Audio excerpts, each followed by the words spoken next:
Mano, nessa área de composição, a gente sempre entra nesse assunto. A gente estava falando hoje com o Aposan, né? Sobre estilo, quão abrangente foi pra gente os anos 90, 2000, e tinha todo tipo de música, todo estilo, toda levada. E você sente que tá para fluir algo mais assim de celebração nesses próximos tempos? Não sei, você sente falta, igual a gente tem sentido ultimamente?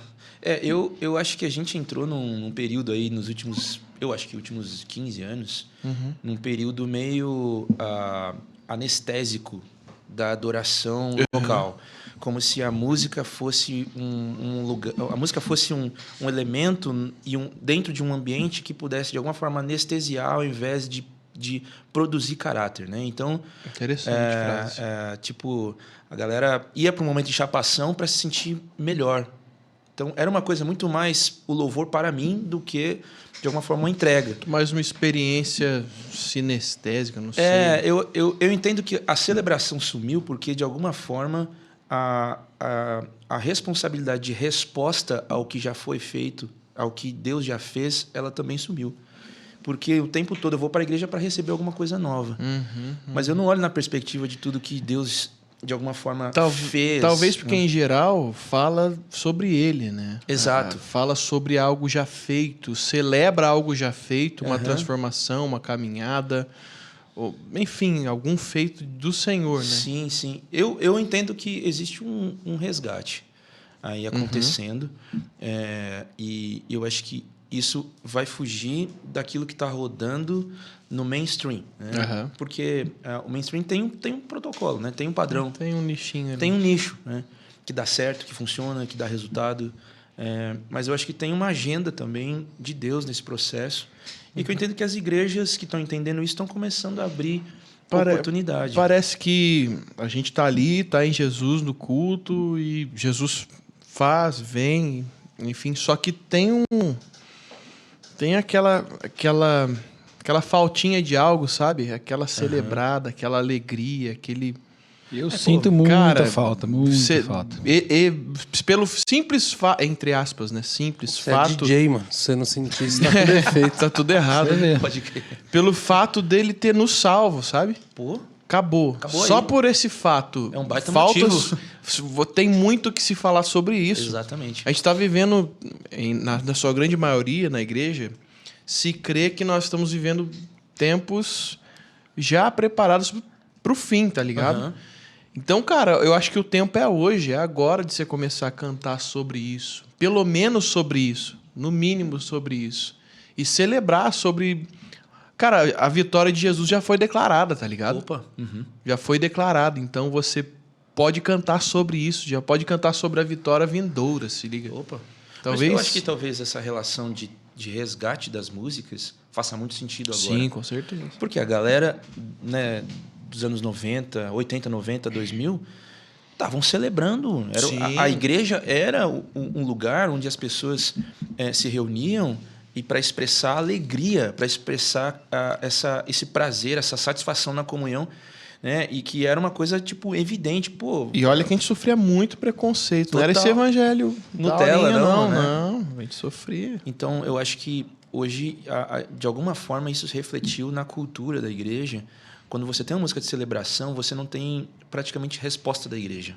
Agora, quando você vai para uma música de chapação, a igreja responde. Você fala, caramba, mas o que está acontecendo? E eu estou falando de chapação no aspecto da melancolia da música. Sim. Né?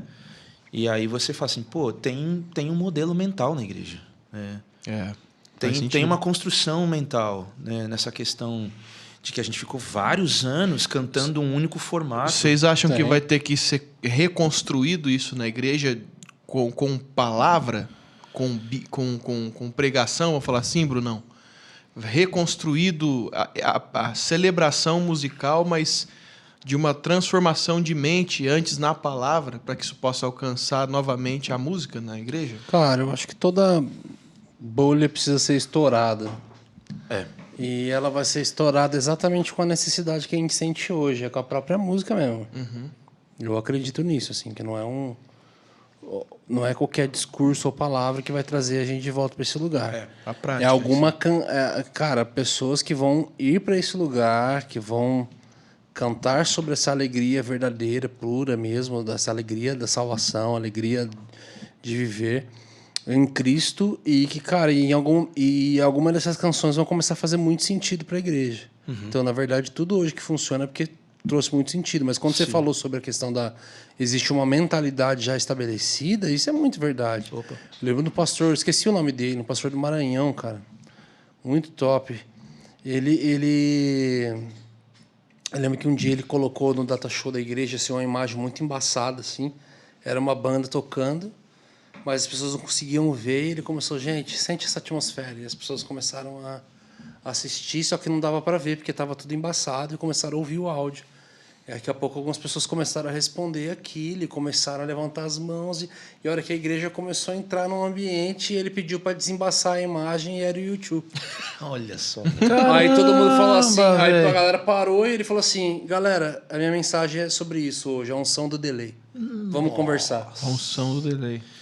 Não, já era. Já Caramba. não precisa nem pregar, mano. Só isso aí já dá uma paulada forte. E ele falou, Caramba. cara, e aí? Olha Ele aí. começou a falar sobre os arquétipos e tudo mais, sobre estereótipos e tudo mais, sobre uma questão... Cara, o próprio Dan, um dia o Dan Duque... Conhece o Dan? Um dia o Dan Duque, num congestionamento, que eu tive a felicidade de pegar... Tava eu, Tom Molinari, Leandro Barreto, Mark Schubert e o Dan Duque no carro. E aí eu lembro que nós íamos levar para Guarulhos, cara. Daqui até Guarulhos é 1 hora e pouco. Demorou 3 horas e meia, assim, de tanto congestionamento, chuva e a rodovia parada. E, cara, a gente foi sentando perguntando o Dan, assim. E aí uma das perguntas foi, Dan, a gente deve esperar que aconteça novamente o que aconteceu em 2000? Porque, cara, a gente vive coisas incríveis hoje, mas nem de longe chega perto daqui. Não tem um aqui hoje que pode falar, cara, pô, comparado aqui, o som da chuva, aquele rolê todo. Não dá, era muito... E aí ele trouxe várias questões, assim, sabe? Ele falou, cara, eu não creio que... Vocês precisam entender qual foi a ênfase do avivamento naquela época. Vocês precisam entender a ênfase do que Deus quis fazer naquele tempo. Deus queria ensinar o Brasil a adorar. O Brasil não sabia adorar, sabia cantar música antes da palavra. Olha só. Jesus quis ensinar o Brasil a adorar. E trouxe... A gente começou a bater um papo em cima disso. Aí, no final, assim, ele falou assim, olha, posso estar errado, mas eu acredito que o próximo avivamento que vai tocar o Brasil, ele não tem a ver com música, ele tem a ver com a palavra, é um avivamento bíblico. Uau. E ele falou assim, mas todo avivamento tem uma trilha sonora. E eu posso estar errado, mas é um cara que pode estar errado, que passou por 3 avivamentos, mano. A gente lê sobre, o cara viveu, viveu 3. Ele estava em Pensacola, ele estava em Toronto e estava em BH. Caraca. Tá ligado? Chega Tem um currículo. guloso, Tem um né, de currículo aí. avivamento. Opa. Cara, e aí ele fala assim, posso estar errado, mas eu acredito que a trilha sonora do próximo avivamento, do próximo mover do Espírito no Brasil, ela vai ser tão cultural que a geração do delay não vai conseguir identificar. Porque ela vai carregar muita cultura brasileira. Ele usou esse termo? Usou esse termo. Caramba. Mano, ele falou, eu tenho até hoje a conversa gravada com o Dan.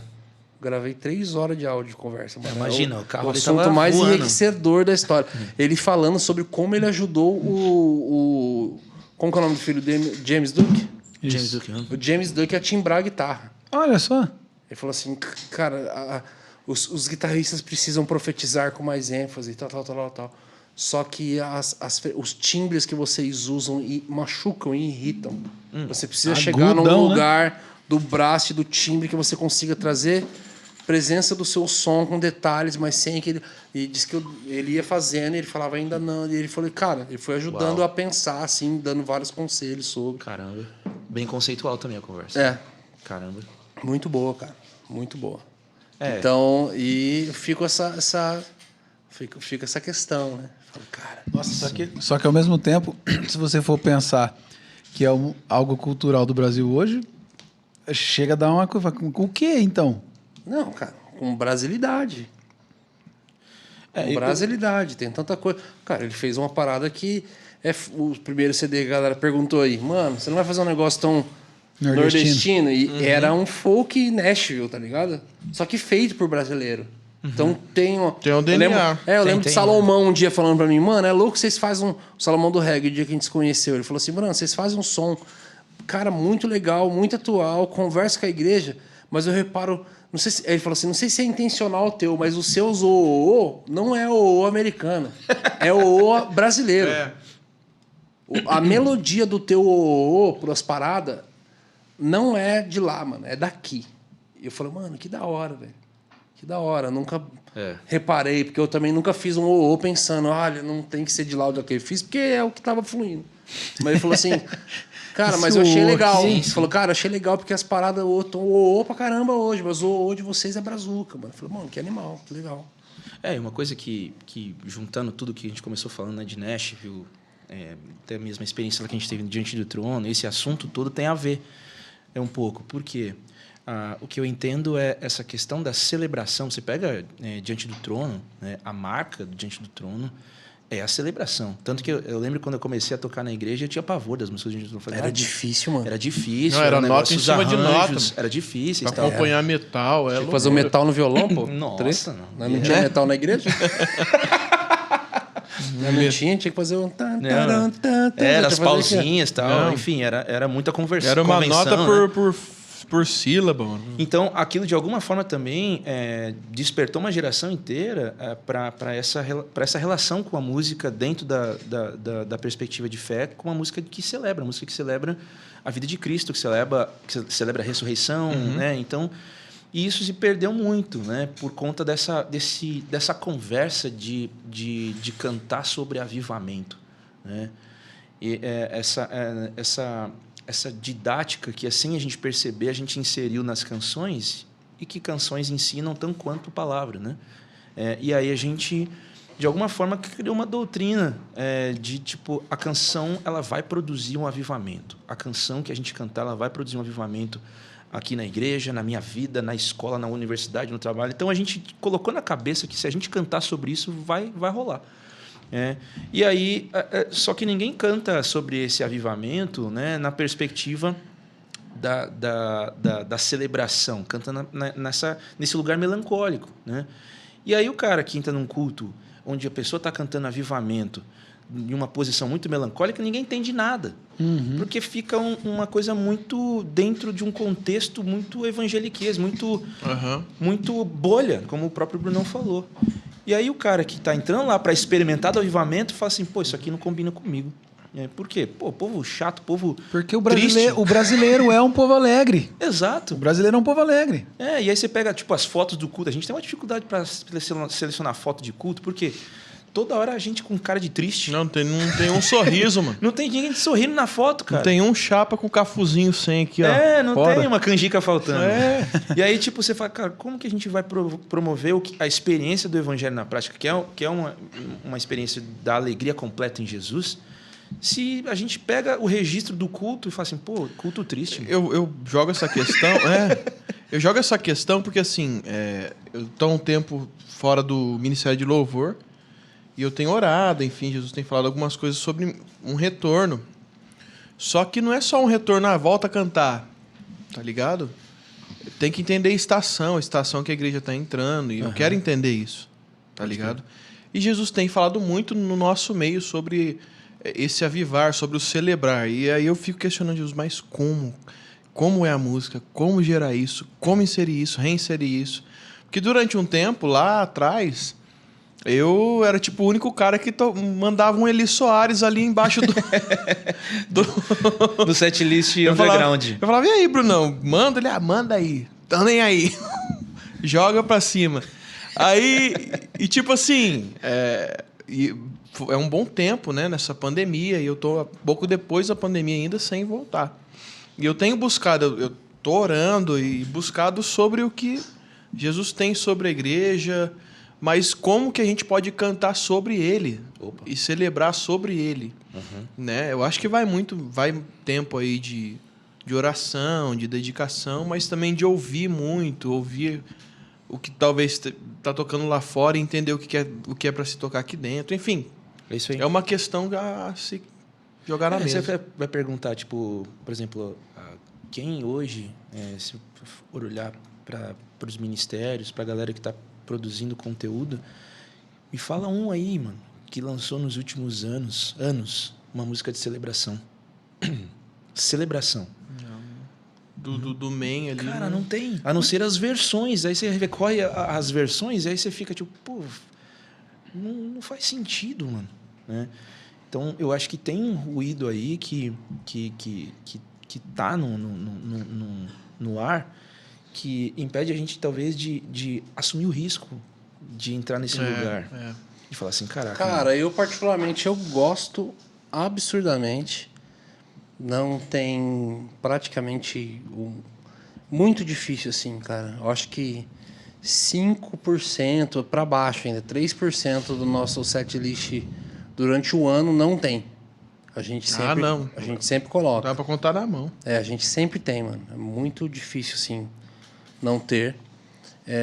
Só que o último projeto que a gente gravou, celebração oficial do Morada ali, foi Uma Coisa, que ali tinha Vida Longa ao Rei, tinha Ele Me Amou Primeiro, tinha, tipo, que não é uma celebração, mas é uma música mais alegre, né? É um reggae e tal. Sim, a música Sim, alegria. A gente sempre fez pra trás também disso. A hora que chegou o CD, que é o Ele É, o álbum Ele É, que é o que tem Tudo Sobre Você, ali a galera viu ali mesmo, cara, como que eu fui na... Tipo assim, a gente terminou, a gente sabia que a gente fez que a gente gravou uma coisa incrível, assim, que falava de uma estação nossa muito importante que acabou reverberando algumas canções ali na igreja brasileira.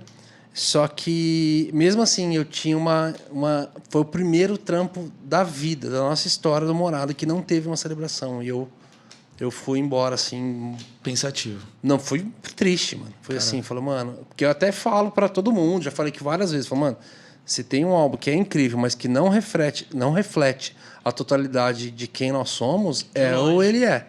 De longe. Não é o Morada, assim. Tanto é que foi o CD que a galera encaixou a gente pra caraca, assim. Por causa de 2 músicas ali específicas, encaixou a gente bastante na questão do worship, assim. Mas não reflete, assim. Porque foi o primeiro CD que a gente também não teve reggae e também não teve uma celebração. Olha só. Então sempre teve. Agora com o 80 ali, a gente já acho que 3 ou 4 músicas Sim. tem celebração. O próximo que a gente está lançando agora também tem. Mas eu tô agora nesse desafio pessoal de falar, cara, eu preciso voltar a compor. Sempre tive bastante composições e tal. Mas agora é essa crise de... Não é crise, né? Esse desejo, né? De falar, cara, de voltar. A gente tinha várias canções, sempre funcionaram na igreja, na comunidade local, fala e tal. Mas a gente sempre sentiu que não era uma coisa... Já estava ficando uma coisa não tão corriqueira. Mas acho que da galera toda hoje, o cara que mais insiste, eu acho da hora pra caramba, essa parada dele é o Salazar. Salazar põe mesmo. Ele é fiel pra cumprir. Ele manda. Ele corre esse risco. Ele corre. Ele corre esse risco. Corre até demais. Ele pegou diante do trono lá que acho que até quem gravou não conseguiu tocar de novo do jeito que ele... Verdade. Como o Leão. Mas você pega, por exemplo, o setlist do Diante do Trono. Pô, tinham lá 3 músicas, vamos dizer assim, mais de adoração, mais worship, vamos dizer assim. Mas naquela pegada que ela tinha lá do Sim. Né? Mudou um pouco a roupagem, mas a intenção continua a mesma. Né? Então, você percebe Sim, que é um pouco... amém. Nossa, essa música é total. Então, acho que... É muito teatral, né, velho? meu. E você engaja a igreja, Filme né? musical, As pessoas. assim. Então, isso é bem legal. A gente mesmo, agora, recentemente, a gente correu um pouco esse risco de compor fora intencionalmente fora dessa caixinha, né? De falar sobre a perspectiva da celebração, da cruz e tal. Então, acho que as próximas que a gente vai lançar tem muita coisa boa, assim, na perspectiva de celebração. Tem uma música que a gente está cantando bastante lá, que é a próxima que a gente vai lançar agora, que chama Cristo Me Libertou. Que é uma música que eu compus, mas é o meu irmão que canta. Que a gente gravou com outros ministros e tal.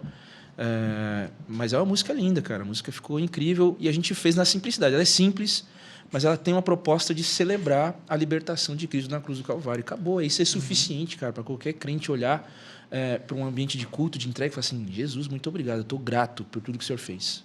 Como que é o nome? Chama Cristo Me Libertou. Vai sair Vai sair mês que vem, em julho. Legal, cara. É uma música bem boa. Ela é mais pra cima, assim. Bem mais pra cima. Ela é um folk rock, né? Uhum. Então, ela tem uma pegada de violão, mas ela tem uma leitura de guitarra bem forte. Fora do que tá sendo feito hoje, né? Folk Sim. rock, eu fui no show do Crowder, cara. Nossa!